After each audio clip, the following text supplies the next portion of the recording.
I know it was always going to happen. Yeah, yeah. Yeah. That was my favorite day actually in a rugby match. Obviously, one of the saddest days, but one of my favorite days, atmosphere wise. Yeah. It was electric. Yeah, it was. Yeah, it was a weird kind of. Yeah, I don't know how to explain it, but it was. I think even in a Glasgow shirt, you're like, that's one Yeah, of the ones where you just accept the hiding and like, yeah, yeah. fair enough. Like you sort of wanted it to happen because it was just I fair enough. Fair enough. It definitely sounds like some incredible tributes were paid for a very incredible man. I think it's safe to say. Well, look, we are delighted to be joined by today's special guest in Adam Hastings. Welcome to the show. Thanks for having me. Congrats on your return to rugby after a very nasty injury last year. How good does it feel to be back playing again? Yeah, awesome. Obviously, it was a long road back, very boring and monotonous.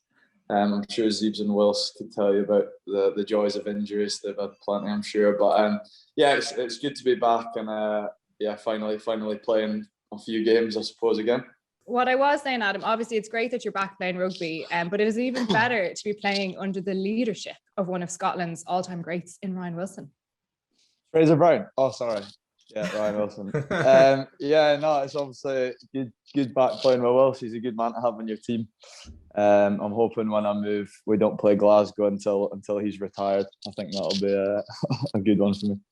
Oh, mate, you will get it. If we play against you, you will get it. It's bad, isn't it? You're off the bat. No, Gloucester. Gloucester. Yeah. Gloucester. They're down the bottom as well, Zeebs. They're right down the bottom as well. What a place, though! What a place to live, man. Cool city. I'll go down. I think a lot of the boys stay in Cheltenham, so I'm looking to stay there. But I'm trying to sell my flat in Glasgow. So if there's any people in Glasgow looking for a flat, hit me up. I'm sure there's some Adam Hastings fans out there that would be only delighted to live in the apartment you once lived in. Should probably make an extra fortune on that. Yeah, maybe not. I don't think there's too many up here now, but yeah, we'll see. Well, before we get on to your move to Gloucester, I do want to talk about earlier this year when you missed 2 games for Scotland due to a red card that you picked up against Leinster. How frustrating was that period for you?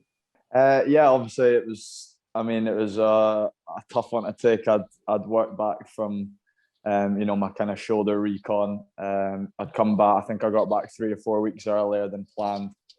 So I was really excited. Played against Ulster, probably a week too early, if I'm being honest. But then the Leinster game, I felt good, and then I think it was 20 minutes in, I obviously got that red, and it was just so frustrating because it wasn't as if I'd punched someone, you know what I mean? I almost felt like it was out of my control. I went up in the air, fell back, and my foot kind of flicked out and just caught the bloke right in his smacker, which obviously didn't look great. And then Wilson did his best to not get me sent off, but I think it was done when they went on the slow-mo. So big Frank Murphy wasn't having any of it. I still don't think it should have been a red. I think even Zeebs I remember this. Remember this. Hold on. Before we start on this conversation, straight red. Off Christina is obsessed with Leinster, so anything against Leinster, she's going Leinster. But yeah, Zeebs was saying it was a straight red. Nah, listen, there was no malice in it, accidental. If it had been in the Rainbow Cup, we'd been all right because we could have brought someone else on. Yeah, I know. But I'm sure Batia didn't mean to tackle that high at the weekend, but it still happened. Like, something serious could still happen. You know, if your man loses his eye, he has to go. You know, we had a player that did the same thing a couple of years back in the Champions Cup. It's unlucky, obviously, but it's a red card. Like. Oh, fucking hell. He didn't want to get told off by coming on here. Look at you lot telling him off. You lot are out of order. I never defend Leinster. I never defend Leinster. True. I wouldn't be a big Leinster fan, we'll put it that way. But on that occasion... Yeah, bad luck. One of those ones. Yeah, hey, red's a red. I think it's all good. Yeah. Adam, Ryan was telling us at the time, did you apologise to the guy you did it to afterwards and he gave out to you or something? That was weird. Are we going to this? Yeah, what a job's worth. What a job's worth. I was saying. I can't actually remember who it was. But yeah, so I obviously said sorry. And then apologized to everyone. Oh, sorry. And then, but no, genuine. Like as you said, like went up, fair play, caught the bloke in the face. Like he needed stitches. Like I'd have been gutted. So yeah, fair enough. So vain. And then look, went up, apologized to him after the game, apologized to the ref, and then got the disciplinary, note back from Leinster, and supposedly feared that he was going to be scarred for life. Very Leinster, Wow. very Leinster-like. Very Leinster-like. That's what I mean. The thing I was annoyed about is what happens on the field sort of stays on the field. No one means to do it. That certainly wasn't something where you went out of malice to do it. But he said straight afterwards, he got the hump and he gone, "Oh, that was reckless, mate. Like, got the hump with you." And I'm like, listen, it was an accident. And then to go and stick the knife in a bit more when you go to one of them things. If anyone came at me in one of these hearings, you sort it's rugby. You go, "Oh, listen, he didn't really mean to do it." But to then go and put like stuff like that in there, that's stupid. That annoys me. Yeah. Oh well, it's done now. Look, I served my sentence, and I'm rejuvenated for it, so it won't happen again. Well, you are keeping Finn Russell on his toes with that number 10 jersey. But how exciting is that challenge for you between the two of you? Yeah, look, Finn's class. He's a top bloke as well. I get on really well with him.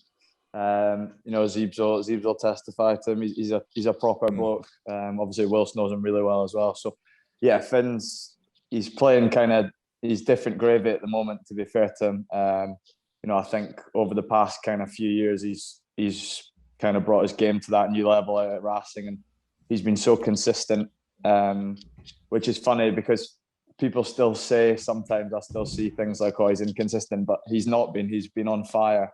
90% of the time he's been out in France. So yeah, it's obviously tough because he is such a good player, and I want his shirt obviously. But look, for me, it's about kind of developing my game in different areas, and doing my best to get up to his level. And what's your relationship like with Finn off the pitch? Yeah, pretty good. Now look, when he was at Glasgow, obviously I was a young nipper, kind of signed, and he kind of took me under his wing on and off the field. That's never a good thing, is it? Did his best to ruin my career early. No. Yeah. I get on really well with him. He's an easygoing bloke. It's not as if we're like, obviously we both want to start, but we're not bloody taking lumps out of each other in training. We're both not those type of guys. So it's a good dynamic, I think. They share the same passion for fashion, Christina, but I don't Hayster loves a bit of clobber. Hayster loves a bit of clobber. What are those Valentino Birkenstock things you wear? I knew you'd bring this up, man. All this gear, but like Hayster, we were talking about, what about the cargo pants? Yeah, what was your opinion on those? I bet they were expensive. I'm not too sure on them though. They're hideous. Stop being polite. Okay, I'm glad you said it, Zeev. Look, it's a lot of his fashion I actually do rate from Finn. I think he's got a lot of good gear, but it looked like he was maybe a bit drunk when he got changed that morning. Oh, you see, it's true. It's true that they zipped off at the knees as well, isn't it? They turned into 3/4 lengths. They're hideous. They were horrible. They were really bad. No. But what were some of the pearls of wisdom that he shared with you, Adam? Perignon on only. Stick to champagne, you don't get a hangover. I think look, obviously we talk about games and talk through games. I think the things I've learned most from Finn is just actually from watching him.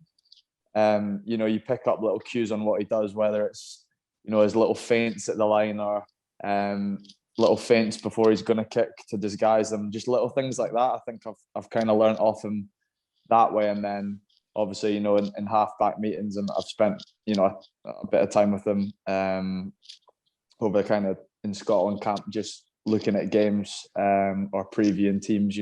We've had a lot of conversations. You speak about moves, you have little mini conversations in training. So yeah, just things like that. But as I said, I think I've learned a lot from just watching him, to be fair. And how do you see yourself as an out half? Is it like, a maverick style like Finn, or is it more so reliable like, Sexton or Farrell? Where do you fit in? Probably somewhere in the middle, I like to think. More towards Finn. Don't go anywhere near like Sexton. Go further down. Yeah, who would want to be the world player of the year? Oh, here we go. Oh, my friends. Yeah, I think obviously, I think when I first kind of came on the scene, it was probably more to that maverick side. But I think as I've developed a little bit, I like to think I've added a bit more maturity to my game and a bit more control. And yeah, I think that's still a thing I'm working on. A lot of players have kind of got that instinct, and I feel like I've got that, but it's just about to take your game to that kind of top level is about developing that kind of latter end of the stuff. Do you not think Hastings looks a bit like Entomac? He's a head of hair on him, doesn't he? Not with a lid. Not with my bond lid. He's a good looking lad, mate. I'll take that. Don't you think they look a bit alike, Zeebs? Come closer to the screen, Hastings. Come closer to the screen.